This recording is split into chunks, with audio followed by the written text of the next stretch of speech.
Hello children, today we will start our next lesson of the same unit and name of this lesson is A Little Fish Story.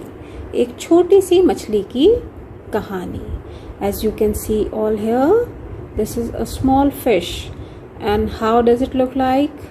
Yes, he looks like very sad. In fact, you can see tears falling out from his eyes. So let's listen to it. What is his story? There are a many million fish in the seas, but this story is about just one of them and a very small one at that. इस समुद्र में बहुत सारी मछलियां हैं और ये उनमें से किसी एक की ही कहानी है, बल्कि एक बहुत ही छोटी सी मछली की कहानी है. Now this little fish had everything in the seas to make him contented. अब ये जो छोटी सी मछली है, इसके पास अपने आप अच्छे से रहने के लिए, तसल्ली से रहने के लिए, समुद्र में रहने के लिए सब कुछ था. But he was not happy. लेकिन वो खुश नहीं था. You will laugh when I tell you why he was not. तुम हंसोगे अगर मैं तुम्हें ये बताऊं कि ऐसा क्यों था. He was unhappy because he was so very small. वो बहुत unhappy था, यानी कि खुश नहीं था, क्योंकि वो बहुत ही छोटा था. It is very hard to be such a little mite of a fish. ये तो बहुत ही मुश्किल है कि इतने बड़े समुद्र में रह करके आप सिर्फ एक छोटी सी मछली बन के रहो. A little mite का मीनिंग होता है the one who's very little, so very sorry for being little, यानी कि छोटा होने के लिए जिसका बहुत दुख होता है उसे बोलते हैं हम लिटिल माइट, यानी कि जो बहुत कमज़ोर हो, बहुत छोटा हो, जिसकी कोई वैल्यू ना हो किसी के सामने. So that is called a little might. He would say over and over again, वो ये बात बार बार कहा करता था. Over and over again, bar bar. He would say over and over again, वो बार बार कहता था. If I were only larger, how much happier I could be.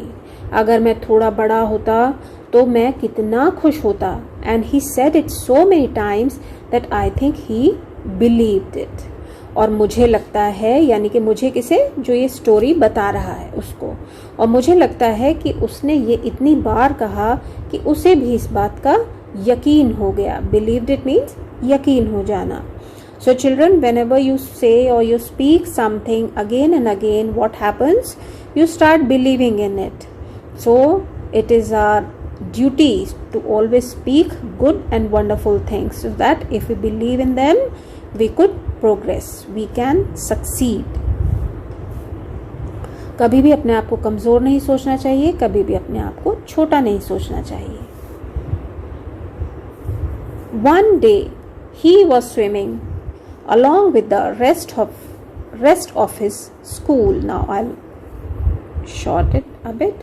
With rest of his school, and thinking, no doubt, how much more larger fish had to be thankful for than he. So एक दिन जब वो swimming कर रहा था, किसके साथ? अपने फिश के ग्रुप के साथ. जो फिश का जो ग्रुप होता है, group of fish is called school. इसे हम शोल भी बोलते हैं. So when all fish are swimming in same direction, that is called school. When they are in different directions together but still in a group, then they are called shawl.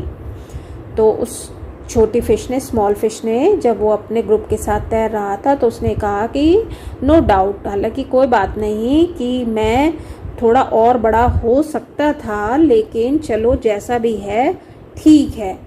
When suddenly with no warning, तभी अचानक बिना किसी चेतावनी के. Warning means without any cautionary advice, यानी कि आपको कोई सावधान नहीं कर रहा है कि भाई देखो क्या होने वाला है, ऐसा नहीं. So with no warning, they found themselves in the meshes of a great net. बिना किसी, when suddenly, अचानक से, तभी अचानक, एकदम से उनको क्या हुआ, वहाँ पर जो एक बहुत बड़े जाल के धागों में, उसके जालों में वो फंस गए. There was much floundering and splashing at the net.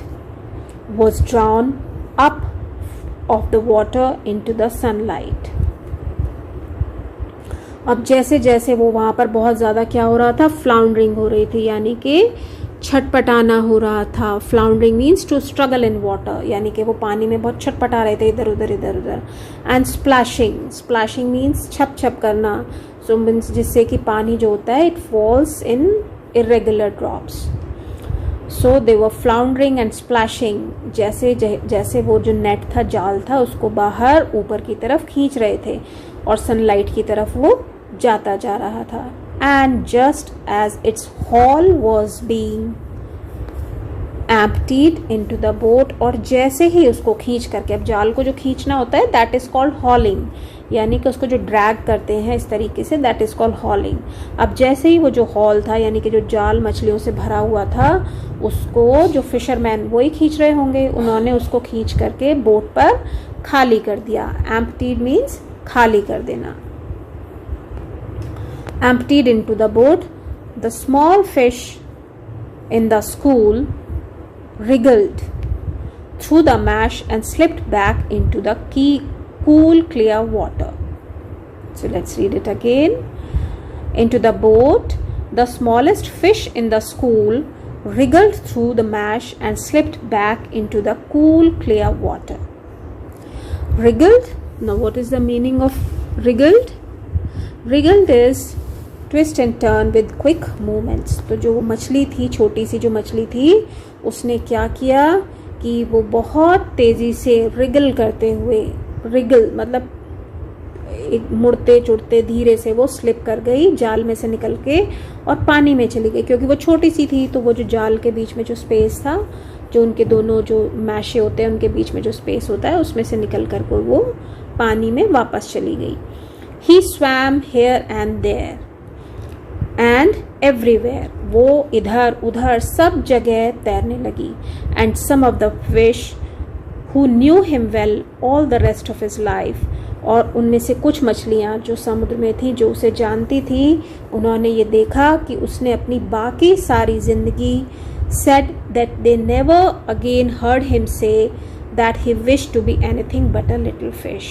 उसके बाद उन सब ने कभी भी उसको इसके अलावा कि वो एक छोटी सी ही फिश बने रहना चाहता है, इसके अलावा भी से कुछ कहते हुए नहीं सुना.